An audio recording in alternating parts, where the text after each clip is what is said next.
નમસ્કાર દર્શક મિત્રો, હું છું રૂપલ લુણીચિયા. સંપૂર્ણ ન્યૂઝમાં આપનું સ્વાગત છે.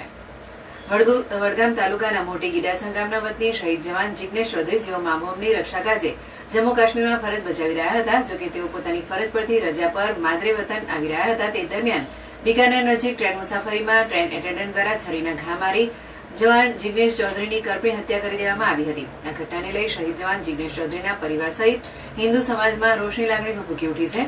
ત્યારે આજે વડગામમાં વિશ્વ હિન્દુ પરિષદ દ્વારા શહીદ જવાન જિગ્નેશ ચૌધરીની યાદમાં વડગામ માર્કેટર ખાતે શોક સભા યોજાઈ હતી. જે બાદ વડગામ માર્કેટરથી વડગામ મામલતદાર કચેરી સુધી ન્યાય યાત્રા યોજાઈ હતી. જેમાં વીએસપીના આગેવાનો, સંતો, મહંતો સહિત મોટી સંખ્યામાં સમસ્ત હિન્દુ સંગઠનના લોકો જોડાયા હતા.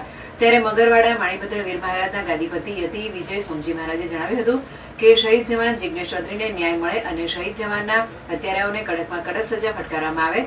સાથે જ શહીદ જવાન જિગ્નેશ ચૌધરીના પરિવારને આર્થિક સહાય તેમજ પરિવારમાંથી કોઈ પણ એક વ્યક્તિને સરકારી નોકરી આપવામાં આવે તેવી સર્વે સમાજની માંગ છે. આ ઘટનાને લઈ શહીદ વીરના પરિવાર આઘાતમાં છે.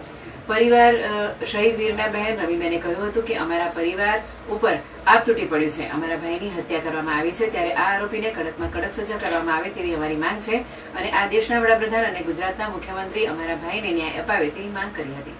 ભારત માતા કી જય જવાન. જેવો મારા ભાઈને માર્યો એવી સજા એમની ફાંસીની થવી જોઈએ.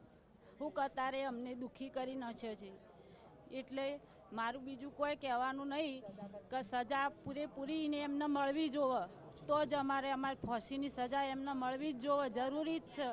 અત્યારે અમે દુઃખી થઈ જો અમારી ફેમિલી બધી. એટલે એને ફાંસીની સજા પૂરેપૂરી મળવી જોઈએ, એટલે જ અમારા આત્માને શાંતિ થાય. રમીબેન.